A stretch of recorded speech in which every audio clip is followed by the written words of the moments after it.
Hello दोस्तों, नमस्कार। हम आरबीडी की पुस्तक से हिंदी साहित्य के काल विभाजन का अध्ययन कर रहे हैं। इससे पहले हमने 9 विद्वानों के काल विभाजन का अध्ययन किया। अब इस छठी क्लास के अंतर्गत हम डॉक्टर बच्चन सिंह का काल विभाजन पढ़ेंगे। डॉक्टर बच्चन सिंह ने हिंदी साहित्य को 4 काल विभाजन के अंतर्गत बांटा है। अपभ्रंश काल, भक्ति काल, रीतिकाल और आधुनिक काल। अपभ्रंश काल को 4 भागों में बांटा है वापस। हिंदी भाषा, जाति और साहित्य, अपभ्रंश काव्य और हिंदी की रचनाएं, श्रृंगार और वीर दर्पपूर्ण काव्य, प्राकृत बेंगलम और हिंदी के कवि। इस प्रकार अपभ्रंश काल के 4 भाग किए हैं। भक्ति काल 1400 ईस्वी से 1650 ईस्वी तक। भक्ति काल के 3 भाग अंतर्गत हैं। भक्ति आंदोलन, निर्गुण काव्य धारा। अब निर्गुण काव्य धारा के अंदर संत और सूफी काव्य, परवर्ती संत। और फिर तीसरा है सगुण काव्य धारा। इस प्रकार भक्ति आंदोलन के 3 भाग किए हैं। फिर है रीतिकाल। रीतिकाल 1650 ईस्वी से 1857 ईस्वी। और रीतिकाल को इन्होंने 5 भागों में विभाजित किया है। नामकरण, सामंती परिवेश, प्रेरणा स्रोत। बद्ध रीति काव्य, रीति चेतस, काव्य चेतस, अन्य कवि। तीसरा है मुक्त रीति काव्य, अभिजात वर्ग, स्वच्छंद काव्य धारा। चौथा है हिंदी की उर्दू शैली का काव्य। पांचवा है रीति इतर काव्य, वीर काव्य, भक्ति काव्य, प्रेमाख्यान और नीति काव्य। इस प्रकार रीतिकाल के 5 भाग इन्होंने किए हैं। फिर है आधुनिक काल। आधुनिक काल को इन्होंने 3 भागों में विभाजित किया। नवजागरण काल, नवजागरण युग जो 1857 ईस्वी से 1920 ईस्वी तक है। स्वच्छंदतावाद 1920 ईस्वी से 1938 ईस्वी तक है। उत्तर स्वच्छंदतावाद 1938 से अद्यतन का मतलब आज तक। तो आधुनिक काल के 3 भाग किए हैं। नवजागरण युग, स्वच्छंदतावाद, उत्तर स्वच्छंदतावाद। नवजागरण 1857 से 1920, स्वच्छंदतावाद 1920 से 38, उत्तर स्वच्छंदतावाद 1938 से अद्यतन तक।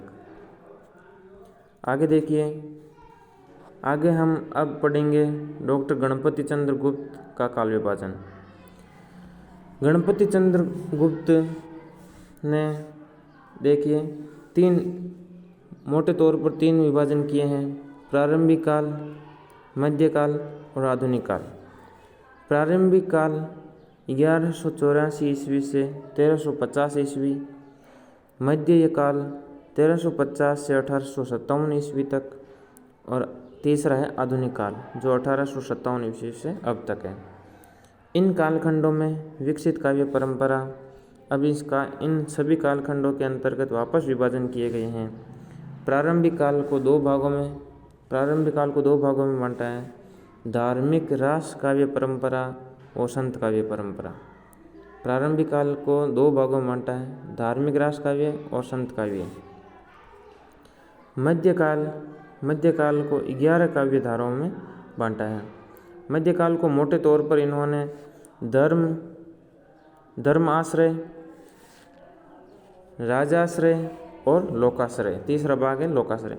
धर्म आश्रय में 4 भाग हैं। संत काव्य परंपरा, निर्गुण, ज्ञानाश्रयी। दूसरा है पौराणिक गीति परंपरा, कृष्ण भक्ति काव्य, पौराणिक प्रबंध काव्य परंपरा, राम भक्ति काव्य, रसिक भक्ति काव्य परंपरा। फिर हैं राजाश्रय में विकसित काव्य हैं। इसके मुख्य भाग है 3 भाग किए हैं, 5, 6 और 7। देखो 5वां है मैथिली रीति काव्य परंपरा। फिर है वीर काव्य परंपरा। वीर काव्य परंपरा के 3 भाग किए हैं। ऐतिहासिक रास काव्य, ऐतिहासिक चरित्र काव्य, ऐतिहासिक मुक्त काव्य। फिर तीसरा है इन्होंने 5वां, 6वां और ये 7वां है रीत शास्त्रीय मुक्त, जो रीति काव्य कहलाता है। राजाश्रय में ये 3 भाग हो गए हैं। फिर है लोकाश्रय। लोकाश्रय में रोमांटिक काव्य परंपरा। रोमांटिक काव्य के अंतर्गत 2 भाग हैं, रोमांटिक कथा प्रेमाख्यान, रोमांटिक गीति काव्य, रीति मुक्त काव्य।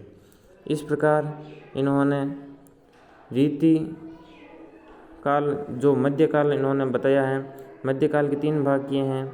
मध्यकाल के 3 भाग धर्माश्रय, राजाश्रय और लोकाश्रय। धर्माश्रय, राजाश्रय और लोकाश्रय, ये ध्यान में रखना है। फिर देखिए आधुनिक काल।